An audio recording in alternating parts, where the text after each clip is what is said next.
Indian union മുസ്ലിം league Maradu municipal committee സംഘടിപ്പിച്ച SSLC+2 മറ്റു വിഷയങ്ങളിൽ ഉന്നത വിജയം കൈവരിച്ച വിദ്യാർത്ഥികളെ ആദരിക്കുന്ന ചടങ്ങ് ശ്രീ സുബ്രഹ്മണ്യ ചൈതന്യ ക്ഷേത്രം SNDP ഹാളിൽ വെച്ച് സുപ്രീം കോടതി അഭിഭാഷകനും മുസ്ലിം ലീഗിന്റെ രാജ്യസഭാ എംപിയുമായ ബഹുമാനപ്പെട്ട അഡ്വക്കേറ്റ് ഹാരിസ് ബീരാൻ ഉദ്ഘാടനം ചെയ്തു. Muslim League municipal committee president MM Ashraf അധ്യക്ഷത വഹിച്ച ചടങ്ങിൽ സെക്രട്ടറി സാദിഖ് സ്വാഗതവും MM മൻസൂർ നന്ദിയും രേഖപ്പെടുത്തി. ചടങ്ങിൽ മുഖ്യ അതിഥിയായി മുസ്ലിം ലീഗ് എറണാകുളം ജില്ലാ general secretary advocate Abdul Gafoor മുഖ്യപ്രഭാഷണം, TSM Naseer, KK Abdul Rahman, Abdul Khader, NK Abdul Majeed, VA Shafi, Naufiya EN, Shafeela Sajeev എന്നിവർ സംസാരിച്ചു. നിരവധി വിദ്യാർത്ഥികൾ ഉപഹാരം ഏറ്റുവാങ്ങി.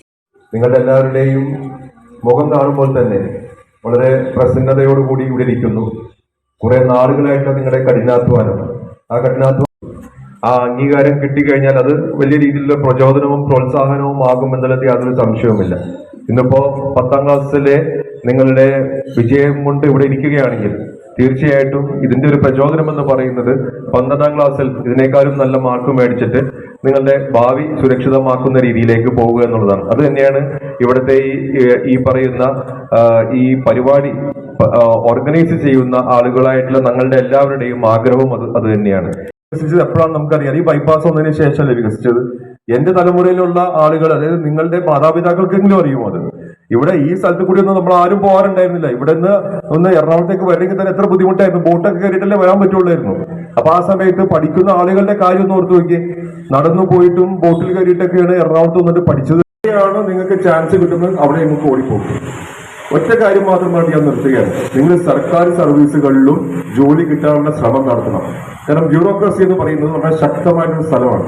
ബ്യൂറോക്രസിയിൽ ജോലി കിട്ടിക്കഴിഞ്ഞാൽ നിങ്ങൾ ഈ നാടിന്റെ നയരൂപീകരണത്തിന്റെ ഭാഗമാക്കാതെ അത് വലിയ രീതിയിൽ ശക്തമായിട്ട് നിങ്ങളെ എല്ലാവരും എംപവർ ചെയ്യും, ശാക്തീകരിക്കും. നിങ്ങളുടെ സമൂഹത്തെ നിങ്ങൾക്ക് നല്ല രീതിയിൽ സെർവ് ചെയ്യാൻ പറ്റും.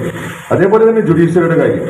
ആരെങ്കിലും ഇപ്പൊ ജുഡീഷ്യറിയിൽ LLBക്ക് ചേരുകയാണെങ്കിൽ 22ാമത്തെ വയസ്സിൽ നിങ്ങൾ ഒരു LLB ഗ്രാജുവേറ്റ് ആയി. 3 വർഷം കഴിഞ്ഞ് കഴിഞ്ഞാൽ നിങ്ങൾ മജിസ്ട്രേറ്റിന്റെ പരീക്ഷയ്ക്ക് എഴുതാൻ നിങ്ങൾ ക്വാളിഫൈഡ് ആയി. അങ്ങനെ 25ാമത്തെ വയസ്സിൽ മജിസ്ട്രേറ്റ് ആകുന്ന ഒരാളുടെ കൈയക്ഷരം, അതായത് അദ്ദേഹത്തിന്റെ ഒരു ഒപ്പ് എന്ന് പറയുന്നത് വലിയ പവറുള്ള ഒപ്പായി മാറുകയാണ്. സോഷ്യൽ സ്റ്റാറ്റസ് മാറുകയാണ്. പിന്നെ ഏകദേശം 40 കൊല്ലത്തോളം നിങ്ങൾ ജുഡീഷ്യറിയുടെ ഭാഗമാണ്. നിങ്ങൾ ജഡ്ജിയായിട്ട് നിങ്ങൾ വലിയ രീതിയിൽ നിങ്ങളുടെ സോഷ്യൽ സ്റ്റാറ്റസും ഫാമിലി സ്റ്റാറ്റസും മാറുകയാണ്. അപ്പൊ ഇങ്ങനെ ഒരുപാട് കാര്യങ്ങൾ ചെയ്യാൻ പറ്റിയ മേഖലകൾ നിങ്ങളുണ്ട്. നിങ്ങൾക്ക് ബ്യൂറോക്രസി ആയാലും ജുഡീഷ്യറി ആയാലും അങ്ങനത്തെ ഒരുപാട് നിങ്ങൾക്ക് ഈ സമൂഹത്തിൽ മാറ്റം വരുത്താൻ രീതിയിൽ വലിയ കാര്യങ്ങൾ നിങ്ങൾക്ക് ചെയ്യാൻ പറ്റുന്നുണ്ട്. അപ്പൊ ആ രീതിയിലുള്ള മേഖലകൾ തിരഞ്ഞെടുക്കണമെന്ന് സാന്ദർഭികമായിട്ട് നിങ്ങളെ ഒന്ന് ഓർമ്മപ്പെടുത്തുകയാണ്. ആശംസകൾ നേടാൻ സാധിച്ചാലും ഇതിവിടെ സംഘടിപ്പിച്ച മരട് മുനിസിപ്പൽ കമ്മിറ്റി മുസ്ലിം ലീഗ് കമ്മിറ്റിയെ ഞാൻ അഭിനന്ദിച്ചുകൊണ്ട് ഞാൻ നിർത്തുന്നു. ഈ പരിപാടി ഔപചാരികമായിട്ട് ഉദ്ഘാടനം ചെയ്ത് പ്രഖ്യാപിച്ചു നിർത്തുന്നു. ജയ്. മുസ്ലിം ലീഗ് എല്ലാ കൊല്ലവും ഇതുപോലെ മുനിസിപ്പൽ അവാർഡ് കൊടുക്കുകയുണ്ടായിരുന്നു. കഴിഞ്ഞ കൊല്ലവും നമ്മൾ ഇവിടെ വെച്ച് തന്നെയാണ് ഇത് കൊടുത്തിരുന്നത്. മുസ്ലിം ലീഗിനെ സംബന്ധിച്ചോളം വിദ്യാഭ്യാസ മേഖലയിൽ ഉന്നതങ്ങൾ സ്ഥാനങ്ങൾ വഹിക്കുന്ന വിദ്യാർത്ഥികളെ അനുമോദിക്കുക എന്നുള്ളത് അവരുടെ ഒരു പാർട്ടാണ്. അതുപോലെ തന്നെ പാവപ്പെട്ടവർക്ക് താങ്ങും തണലായി നിൽക്കുക എന്നുള്ളതും അതിൻ്റെ ഒരു ഭാഗമാണ്. കാരണം രാഷ്ട്രീയ പാർട്ടി എന്നതിൽ അല്ല, സമുദായത്തിനും ഇതര സമുദായക്കാർക്കും എല്ലാവർക്കും ഉപകാരപ്രദമായ കാര്യങ്ങൾ ചെയ്യുക എന്നാണ് ഈ പാർട്ടി കൊണ്ട് ഉദ്ദേശിക്കുന്നത്. അതിൻ്റെ ഒരു ഉദാഹരണമാണ് വീടും കുടിയും ഒന്നുമില്ലാത്ത ആൾക്കാർക്ക് വീട് വെച്ചു കൊടുക്കുക, ബൈത്തുറഹ്മാൻ എന്നുള്ളത്. നമ്മുടെ ഈ കൊച്ചി മരട് മുനിസിപ്പാലിറ്റിയിൽ തന്നെ ഞങ്ങൾ 4 വീട് വെച്ചു കൊടുത്തിട്ടുണ്ട്.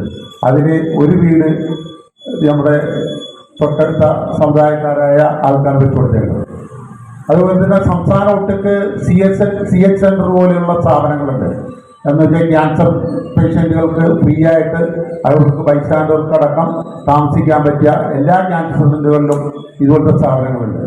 അതുപോലെ ഒരു സ്ഥലം നമുക്കും നെട്ടൂര് ലൈഷോർ ഹോസ്പിറ്റലിൻ്റെ അടുത്ത് നമ്മുടെ ബഹുമാനപ്പെട്ട MP തന്നെ അതിൻ്റെ കല്ലിട്ടിട്ടുണ്ട്. അതിൻ്റെ പണികൾ ഈ മഴ കഴിഞ്ഞാൽ തുടങ്ങുന്നതായിരിക്കും. അങ്ങനെ ജനങ്ങൾക്ക് എന്തെല്ലാം ചെയ്യാമോ ആ ഓരോ കാര്യങ്ങളിൽ ഞങ്ങളുടെ പാർട്ടി നേതൃത്വവും എല്ലാം ഭംഗിയായിട്ട് ചെയ്യുന്നുണ്ട്. പിന്നെ നിങ്ങളുടെ എല്ലാവരെയും സഹകരണം ഞങ്ങൾക്ക് വേണം എന്ന് മാത്രം ഈ അവസരത്തിൽ പറഞ്ഞുകൊണ്ട് ഞാൻ എൻ്റെ കടമയിലെത്തുന്നത്. വിദ്യാർത്ഥികളെ സഹോദരന്മാരെ, മരട് മുനിസിപ്പൽ കമ്മിറ്റി ശ്രീയുടെ മരട് മുനിസിപ്പൽ കമ്മിറ്റി എല്ലാ വർഷവും ആ പ്രദേശത്തിൽ നിന്ന് ഉന്നത വിജയം കരസ്ഥമാക്കുന്ന കുട്ടികളെയും അതുപോലെ തന്നെ ഉന്നത ബിരുദം നേടുന്നവരെയും ഒക്കെ ആദരിക്കുന്ന ചടങ്ങ് എല്ലാ വർഷവും നടത്താറുണ്ട്. ഞാനിതിനു മുമ്പും പല ചടങ്ങുകളിൽ ഇവിടെ തന്നെ പങ്കെടുക്കുവാൻ സാധിച്ചിട്ടുണ്ട്. ഒരു രാഷ്ട്രീയ പ്രസ്ഥാനം എന്ന നിലയിൽ, ഒരു സാമൂഹിക മേഖലയിൽ പ്രവർത്തിക്കുന്ന ഒരു സംഘടന എന്നുള്ള നിലയിൽ ഏറ്റവും കൂടുതൽ അവർ ചെയ്യാവുന്ന ഒരു കാര്യമാണ് നമ്മുടെ പ്രദേശത്തു നിന്നും ഉന്നത വിജയം നേടുന്നവരെ ഒരു ചെറിയൊരു പ്രോത്സാഹനം എന്ന രീതിയിൽ ഇത്തരം ചടങ്ങുകൾ സംഘടിപ്പിക്കുകയും അവർക്ക് ഈ ഉന്നതമായ വിജയം നേടിയതിന് ഒരു അവാർഡ് നൽകുകയും ചെയ്യുക എന്നുള്ളത്. നമ്മളെ സംബന്ധിച്ചിടത്തോളം നമ്മളിന്ന് ഇത്തരം ചടങ്ങുകളൊക്കെ നടക്കാറുണ്ടെങ്കിൽ നമ്മൾ പ്രാദേശികമായി അങ്ങനെയുള്ള അംഗീകാരം കിട്ടുമ്പോൾ ഉന്നതമായ വിജയം നേടിയവർക്ക് ഈ വിജയം കരസ്ഥമാക്കിയവർക്ക് വലിയ സന്തോഷം ഉണ്ടാകുന്ന ഒരു കാര്യം, അതൊരു പ്രചോദനം കൂടിയാണ്. വളരുവാനും ഒക്കെ അതൊരു കരുത്താകുന്ന സംഭവമാണ്. നമ്മൾ ഇന്നത്തെ കാലഘട്ടത്തിൽ നമുക്കറിയാം, കുട്ടികൾ പല കോഴ്സുകളിലേക്ക് പോകാൻ വേണ്ടി ഇഷ്ടംപോലെ ഓപ്ഷനുള്ള ഒരു കാലഘട്ടത്തിലാണ് നമ്മളുള്ളത്. അപ്പോൾ കൃത്യമായി അത്തരം ഓപ്ഷനുകൾ തിരഞ്ഞെടുത്ത്, നമുക്ക് ആവശ്യമായ ഓപ്ഷനുകൾ തിരഞ്ഞെടുത്ത് നല്ലൊരു കോഴ്സുകളിൽ എത്തിച്ചേരാൻ നമുക്ക് സാധിക്കണം. അതിന് തീർച്ചയായിട്ടും നിങ്ങളെ അനുഗ്രഹിക്കട്ടെ എന്ന അവസരത്തിൽ എനിക്ക് പറയാനുള്ളത്.